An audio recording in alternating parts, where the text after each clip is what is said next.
안녕하세요. 흔히 스마트머니라고 부르잖아요. 시장 흐름을 좀 앞서 읽는 투자자들, 그 사람들 움직임을 보는 건 뭐랄까 언제나 흥미롭죠.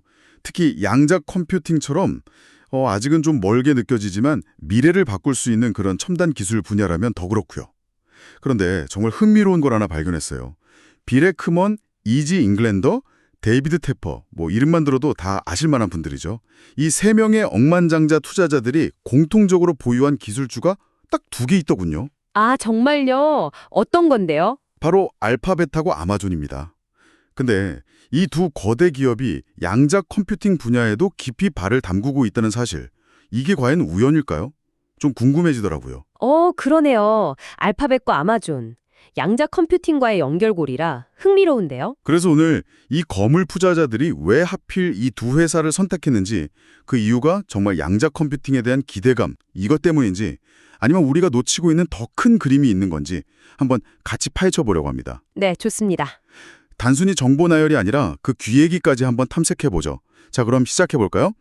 앞서 말씀드린 그 세 명의 억만장자 투자자들, 빌 에크먼, 이지 잉글랜더, 데이비드 테퍼. 이 사람들 포트폴리오를 보면 눈에 띄는 공통점이 있어요. 예를 들어 빌 에크먼의 퍼싱 스퀘어 캐피털 매니지먼트. 여기는 아주 소수의 기업에만 투자하잖아요. 단 11개 회사, 주식 수로는 12개. 정말 집중 투자 스타일로 유명한데 바로 그 핵심 포트폴리오 안에 구글의 모회사인 알파벳, GOOG랑 GOOG를 둘러요.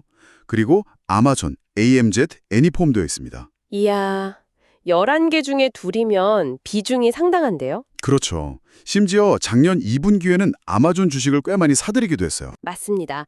투자 대상 수가 적다는 건 그만큼 각 종목에 대한 확신이 아주 강하다, 이렇게 볼 수 있겠죠? 그런데 또 이지 잉글랜더의 밀레니엄 매니지먼트는 정반대의 스타일이에요. 포트폴리오가 무려 거의 4,000개에 가까운 종목, 3,928개라고 하죠. 이렇게 분산 투자를 하거든요. 와, 4,000개요? 네. 그런데 이렇게 방대한 포트폴리오 안에도 알파벳 클래스 A와 C 주식, 그리고 아마존 주식이 어김없이 딱 이름을 올리고 있어요. 신기하네요. 집중 투자든 분산 투자든 이 둘은 빠지지 않는다. 바로 그거죠. 데이비드 테퍼의 아팔로 사이즈 펀드 역시 비슷합니다. 퍼싱 스퀘어만큼은 아니지만 그래도 38개 종목이면 비교적 집중된 편인데요. 알파벳 클래스 C 주식과 아마존 주식이 그의 상위 8개 투자 목록 안에 들어가 있습니다. 네, 그러니까 세 명 모두 스타일은 제각각인데 알파벳과 아마존에 대한 선호는 일치하는 셈이네요. 정말 그러네요. 여기서 진짜 주목해야 할 점이 있어요.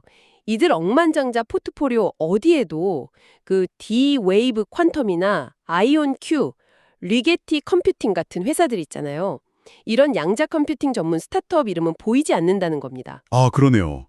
정말 양자 컴퓨팅이 중요하다면 이쪽 전문 기업에 투자할 법도 한데. 그렇죠. 왜 이 분야의 선두주자로 꼽히는 스타트업이 아니라 이미 거대한 기술 제국을 이룬 알파벳과 아마존을 선택했을까?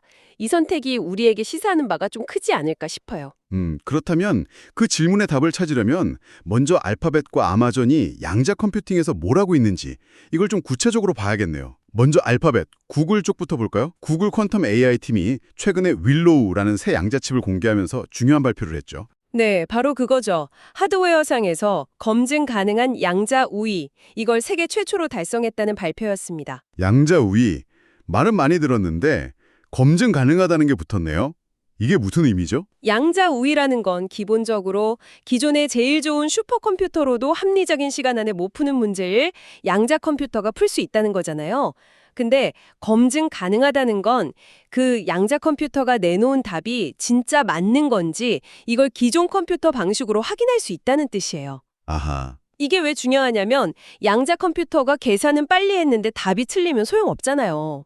그러니까 이게 단순 연구 단계를 넘어서 진짜 문제 해결 능력을 갖추기 시작했다. 이런 중요한 이정표로 볼 수 있는 거죠. 와, 이론으로만 듣던 게 실제 칩 위에서 증명됐다니 대단한데요? 그럼 아마존은요? 아마존 웹 서비스 AWS 쪽에서도 뭔가 새로운 칩 소식이 있었던 것 같은데? 네, 아마존도 가만히 있지 않았죠.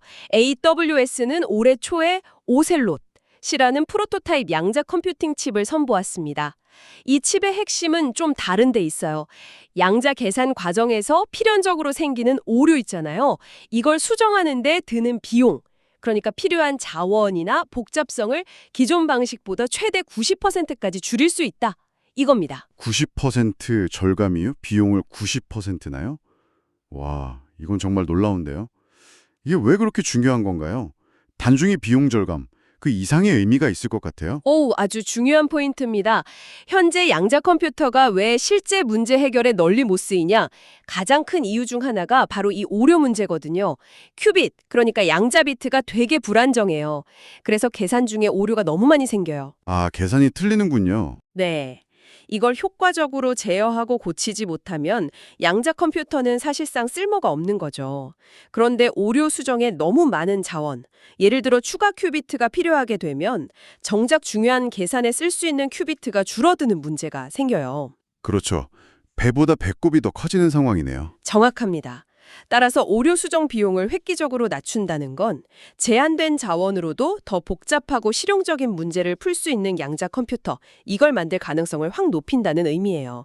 즉, 양자 컴퓨팅의 실용화, 더 나아가서 상용화로 가는 길에 놓인 가장 큰 걸림돌 중 하나를 해결하는 데 큰 진전을 이뤘다, 이렇게 볼 수 있습니다. 아하, 아마존은 좀 더 근본적인 문제 해결에 집중하고 있군요. 네, 그 점이 상당히 인상적이죠.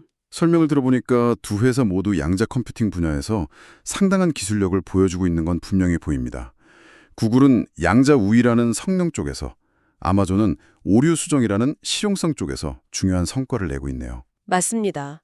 각자 다른 방향에서 의미 있는 진전을 보이고 있죠. 하지만 아까 처음 던졌던 질문으로 다시 돌아가 보죠. 과연 이 억만장자들이 알파벳과 아마존에 투자한 이유가 오로지 이 양자 컴퓨팅 기술의 미래 가치, 이것 때문일까요?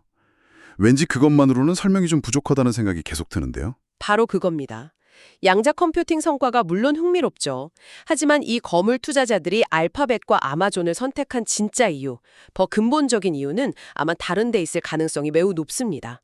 왜냐면 이 두 회사는 양자 컴퓨팅을 빼고 보더라도 이미 각자 영역에서 어마어마한 가치를 만들고 있는 기업들이니까요. AWS는 클라우드 시장 부동이 1위잖아요.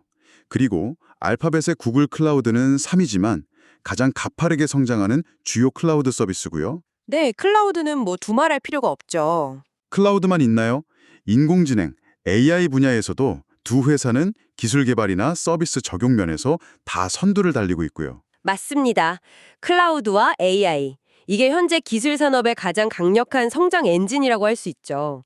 특히 요즘 생성형 AI 열풍 때문에 뭐 LLM 같은 거 훈련하고 서비스하려면 엄청난 컴퓨팅 파워가 필요하잖아요. 이 수요가 폭발하면서 AWS랑 구글 클라우드는 뭐 엄청난 수혜를 보고 있죠. 아, 그렇겠네요. AI 돌리려면 결국 클라우드가 필요하니까. 그렇죠. 이런 추세는 앞으로 상당 기간 계속될 가능성이 높다고 봅니다. 물론 핵심 중에 핵심 사업도 빼놓을 수 없죠. 아마존은 전자상거래의 거인이고 알파벳의 구글 검색은 여전히 검색 광고 시장의 절대 강자고요. 네.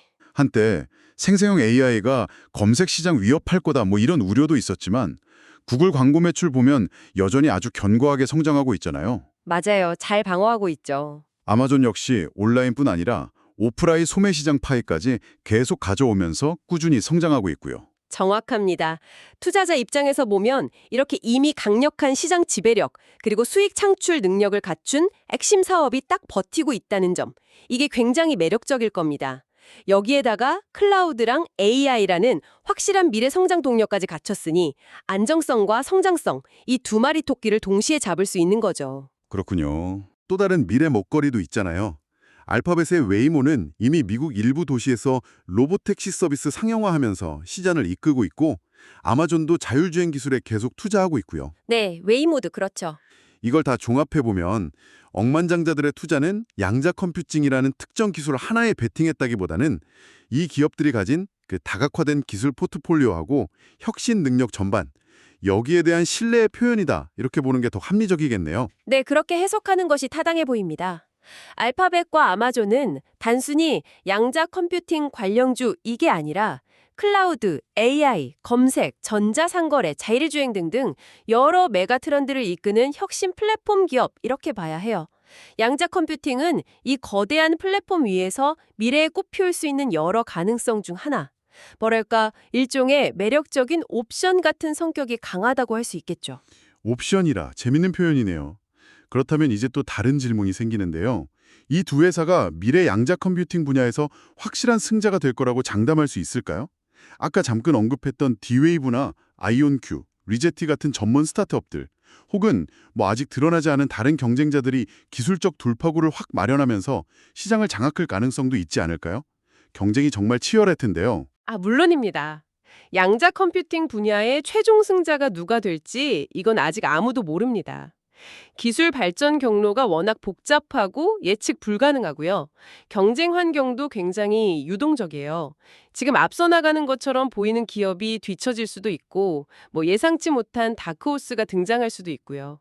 따라서 알파벳이나 아마존이 반드시 양자 컴퓨팅 시장을 지배할 것이다, 이렇게 단정하기는 어렵습니다. 그렇다면 알파벳과 아마존에 투자하는 게 양자 컴퓨팅 관점에서는 여전히 매력적인 선택지가 될 수 있을까요? 승자가 아닐 수도 있다면 말이죠. 그럼에도 불구하고 매력적인 선택지가 될 수 있다고 봅니다. 왜냐하면 이 회사들에 투자하는 건 양자 컴퓨팅이라는 하나의 결과에만 의존하는 투자가 아니기 때문이죠. 아까 말한 다른 사업들 때문에요? 네. 앞서 계속 살펴봤듯이 이들은 양자 컴퓨팅 말고도 이미 강력한 성장 엔진들을 여러 개 가지고 있습니다. 클라우드와 AI 분야에서의 리더십, 핵심 사업의 안정적인 성장, 그리고 끊임없이 새로운 사업 기회를 찾는 그 혁신 DNA 자체. 이게 이미 투자 가치를 제공하는 거죠. 새로운 사업 기회라면 예를 들어 어떤 것들이 있을까요? 아까 잠깐 언급된 웨이모 외에도 아마존 같은 경우는 프로젝터 카이퍼라고 있잖아요. 이걸 통해서 저궤도 위성 인터넷 서비스 시장에 본격적으로 진출을 준비를 하고 있습니다. 스페이스X의 스타링크랑 경쟁하게 될 텐데 이 시장 잠재력도 엄청나죠. 아, 위성 인터넷 사업이요? 네.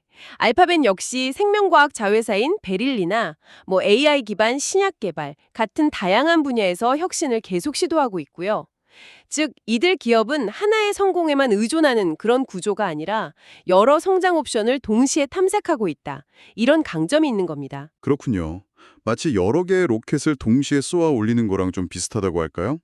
그중 하나가 양자 컴퓨팅 분야에서 크게 성공할 수도 있고, 설령 그게 아니더라도 다른 로켓들이 성공적으로 궤도에 안착하면서 전체적인 가치를 높여줄 수 있다. 이런 거네요. 아주 적절한 비유입니다. 딱 맞아요. 따라서 알파벳과 아마존에 대한 투자는 양자 컴퓨팅이라는 미래 기술에 대한 노출을 확보하면서도 이미 검증됐거나 가까운 미래의 실현 가능성이 높은 다른 여러 고성장 사업들에 함께 투자하는 효과, 이걸 얻는 전략이라고 볼 수 있습니다. 위험은 분산하면서도 높은 성장 잠재력을 추구하는, 어떻게 보면 굉장히 합리적인 접근 방식인 셈이죠. 네. 오늘 우리는 소위 스마트머니로 불리는 억만장자 투자자들이 왜 알파벳과 아마존을 주목하는지, 그 배경을 양자 컴퓨팅이라는 키워드를 중심으로 좀 깊이 있게 들여다봤습니다. 구글의 윌로우 칩이 보여준 검증 가능한 양자 우위나 아마존 오셀로 칩의 오류 수정 비용 절감 성과, 이게 분명 인상적이긴 했지만 이들 기업의 진짜 투자 매력은 양자 컴퓨팅을 넘어서 클라우드, 인공지능, 검색, 전자상거래 같은 훨씬 더 광범위하고 강력한 사업 포트폴리오와 미래 성장 가능성이 있다. 이 점을 확인할 수 있었네요. 네, 결국 이들 기업에 대한 투자는 미래의 어느 시점에 현실화될지 아직은 모르는 양자 컴퓨팅이라는 꿈, 여기에만 투자하는 게 아니라 현재와 가까운 미래의 확실한 현실, 여기에도 함께 투자하는 것이다. 이렇게 요약할 수 있겠습니다. 양자 컴퓨팅은 그 위에 더해지는 흥미로운 플러스 알파 또는 잠재적인 홈런 가능성, 이렇게 볼 수 있겠죠. 자, 오늘 많은 이야기를 바탕으로 마지막으로 한 가지 질문을 여러분께 던져보면서 마무리할까 합니다. 빌 에크먼, 이지 잉글랜더, 데이비드 테퍼 같은 이런 거물 투자자들이 양자 컴퓨팅 기술 자체에 집중하는 전문 스타트업 대신에요, 이렇게 다각화된 사업 구조를 가진 거대 기술 기업을 선택하는 경향이 뚜렷하다는 사실. 이것은 현재 양자 컴퓨팅 기술의 상용화까지 남은 시간, 또 기술 개발의 본질적인 어려움과 리스크, 그리고 그에 따른 기대 수익률에 대해서 우리에게 무엇을 말해주고 있는 걸까요? 중요한 질문이네요. 단순히 자금력의 문제일까요? 아니면 기술 성숙도에 대한 어떤 냉정한 판단일까요? 이 질문에 대한 답은 한번 여러분 각자의 생각에 맡겨보겠습니다. 다음 시간에 더욱 흥미로운 주제로 다시